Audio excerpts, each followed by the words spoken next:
Hi, everyone. I'm Steve here with David Wright, who is a personal trainer at Fitness for 10 in Carson City. Thanks for being here, David. Thanks for having me, Steve. All right, we're going to talk about eating before you work out, how long before you work out, and we're really going to talk about our preferences. There's so much research on this, and I always encourage all of you listening to go do some of your own research. You know, an easy way to get more information is to do a YouTube search. And a lot of really smart doctors and nutritionists and people will come up, and you can listen to them and listen to their reasoning and make your own judgment. So that's a great way to do it. But we're going to talk about, our own experience. And I just want to emphasize, as I often do, that everyone is different and age matters. What I do now, there's no way I would have done or even could have done when I was in my 20s. What I can do now is drink some amino acids and go work out. That was not happening 40 years ago. But now I can do that. Now, maybe we can get into a little bit about what you eat after also. But talk to us, David, about now. You're in your 40s. I'm in my 60s. So it's going to be different. You're really lean. You're a competitor. That matters too. So if you're lean and the intensity of your workouts is high, that matters too. So what's the intensity? So you got to remember as we talk about this, and we'll try to give as much detail as possible, there is a ton of variables on what we're talking about. What's your age? What's your body composition? What's the intensity of your workout? How many calories are eating? What's your body composition? All these things. So your first thoughts, David, on now your clients may be different than what you do also because you're in a different place. So go ahead.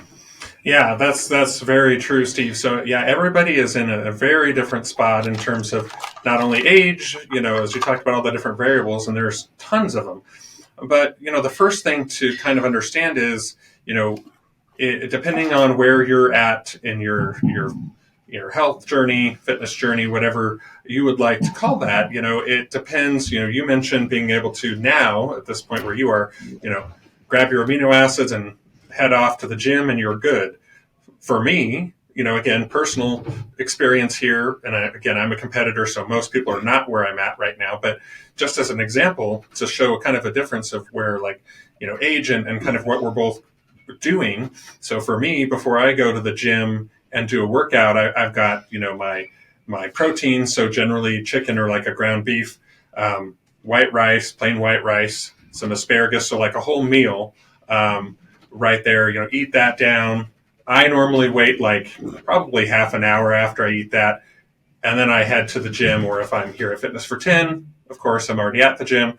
And so I'll eat that, and then right after my workout, because my workouts are pretty intense, especially right now, after that, I'm going to have something, some more carbohydrates and some more protein to kind of, get myself restocked, so to speak, and get, from being so depleted during that workout because it is intense. Now, for my clients, which even between my client base, to your point, they're all different ages and different everything. So what I really try to recommend is first I try to understand, when they came to me to begin with, we kind of start there and say, okay, well, what did you eat this morning? They're very intro session. So I can understand what did they eat this morning. And then as we go along, we have that relationship. We talk about their nutrition and I give them ideas of, okay, well, I've had plenty of people who come to the gym, my age or maybe even a little bit younger, some older, like, oh, I didn't eat this morning. And a lot of times what will happen is, well, there's less energy, there's less, less drive to do things because they're not fueled. So a lot of times what I'll suggest, depending on the person, again, there's a lot of variables and things like that is, have a light snack. Well, what is a light snack? That could be anything. I mean, our last video on seed oils talks about food. But, what is a light snack? Is it fruit? Is it, Crackers. the crackers from our last video? What is it that they That normally was a eat? joke. Yeah. Yeah, yeah. Don't have crackers. Don't have crackers, everybody. Not a good plan. But so that's the thing is, I really want to understand, where people are at, and then kind of turn that idea and say, okay, well, maybe it's some fruit to give you some of that natural sugar to kind of give you a little bit of energy, but nothing. Don't go have ice cream before you come. Make sure you have water. All those types of things. So I try to understand where people are at, if they normally eat breakfast, if they don't, depending on when they come to me during the day, and tailor it to that. If it's in the middle of the day, the end of the day, it's like, okay, make sure that you've eaten. What did you eat? So we talk a lot about their nutrition anyway, but trying to get them to have clean foods to eat. And if there's someone like yourself who could come to the gym and they don't really eat, but they show that good level of intensity for where they're at, then you know what, they maybe don't need to eat and they can function just perfectly fine. So we can't really prescribe, to your point, the same thing to everyone. Just really have to look at where each person is at and then, guide them the right way from there. Yeah. And let me just give you a couple examples. If you're 40% body fat, I don't care how old you are, you're going to be okay working out fasted. Oh, yeah. Your body will very quickly convert the fatty acids to ultimately glucose going into the muscle cells and or glycogen into the muscle cells and glucose into the blood. So you'll be okay. You're not going to die. I'm in my 60s and I can do it. And I'm pretty lean. I mean, I'm pretty lean for a 20-year-old. We've tested my body fat. It's 13 and a half, so I'm not a fat person. And I, at my age, can do a pretty intense workout fasted. Now, I just want to reemphasize that even 30 years ago, I could not do that.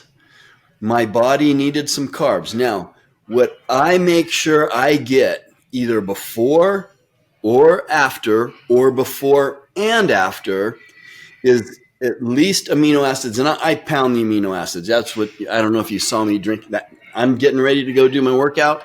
That's 2 scoops of amino acids. That's, by the time I get done, I mean, I'm going to have 20 grams of amino acids. That's a decent amount of protein, but it's a ton of amino acids. Mm-hmm. I'm guessing that's probably equivalent to 70, 75 grams of protein. It's a lot of amino acids. So, and a lot of times I'll eat some eggs or something like that before I work out, but I'm also getting the same thing after my workout. I really need to emphasize the protein at my age more than I have to emphasize the carbs. Now, I'm in this little phase right now and it's getting me leaner and stronger, and I'm eating a little more carbs. I've bumped my carbs up to maybe 120 to 140 grams, which is high for me. Normally, I'm at 50 grams of carbohydrates. And it's really, I think it's important. And you tell me what you think about this, David. I think it's good, especially someone my age and younger, not only to vary your workouts, but to vary your macros. As long as you're eating healthy macros, I've found that changing my fat and my carbohydrates and my protein and varying it, stick with it for a month or two and then change it up. I've been doing that just like I've been changing my workouts for the last 50 years. I'm finding that has a benefit to me. Let my body get used to 120 grams or 150 grams of carbs and then go back to where my usual is, and just vary the fats and I found that it is really benefiting me. Yeah, I mean, I would agree that I think that you do need to, again, depending on where you're at in your journey, but I think for everybody is, you know, you get used to a specific type of meal, type of, carbohydrates, for example. Great example there. You're 120, 140 grams for you right now, but then you're kind of vary that a little bit after you've been doing it for a while. I think that's really important for your metabolism as well, but also so it keeps it different. It keeps it more engaging in terms of meals, because I don't know about you, Steve, but I eat a lot of the same things, mainly because I'm constantly, seems like, in competition mode. So I've a lot of meal plans. So, my meal plans for my coach, because I also have a coach, he'll change it up, not necessarily all the foods that are in it, but different amounts and things like that, to do different things and see different effects for the body. So that works really for the same for anybody. So, for me, those variations are all of the same types of food. And a lot of people go, man, how can you eat ground beef and rice and asparagus and, boneless, skinless chicken breast and rice and like, I could never do that. I go, nobody's expecting you to. For me, that's what I crave right now. So like when I'm hungry, that's what I want to eat. So because I've been on that track. But for most people, even if you kind of stick with a certain type of meal plan that works for you and you really like it, yeah, it's important to change that up, because eventually, you know what, your body is used to it, which is great. It's a great thing to be like, okay, my body's used to having these whole foods, these good foods for me. I feel good, but change it up. Just like your workouts, your body will get used to those workouts. If you did the same exact workout every day for, well, not every day, but worked out your same kind of routines for 6 months, your body's not really as challenged anymore, though, yes, you could vary reps and different things. But if you don't vary those things and you lifted the same weight, as an example, every time you did that exercise, your body's not as challenged. So it's the same with your nutrition.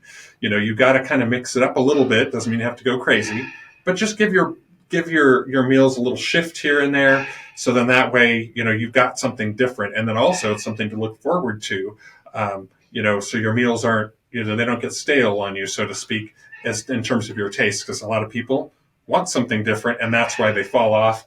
That train is, I just can't stand eating the same thing the whole time. Me, I can. I actually like it, but a lot of people don't. So don't do that to yourself. Switch it up. Yeah, it's funny you say that, because my wife because I do the same thing. I'll eat the same thing for days. I just, the same foods. These are the ones I like. I mean, I'm not picky. I'll eat anything that's healthy. But my wife does not like to eat the same thing 2 days in a row. I can do it multiple days in a row. Just keep eating the same thing. Why? It tastes good. It's going to taste good tomorrow too, Mm-hmm. But I know a lot of people aren't like that. But I'm the same way. I can eat the same stuff all the time, and you find something healthy that you like, it's not a bad way to go. Right. So, David, if people want to follow you on social media, how do they get a hold of you, or how do they follow you? Yeah, so they can follow me on Instagram, my personal page, which kind of goes through my fitness journey, my contest prep that I'm in, and the last one, my show that I did as well, is at David Wright _fitness on Instagram. And then there's also at Wright Fitness Training on Instagram for personal training. All right, David, thanks for being with us. Thank you for having me, Steve.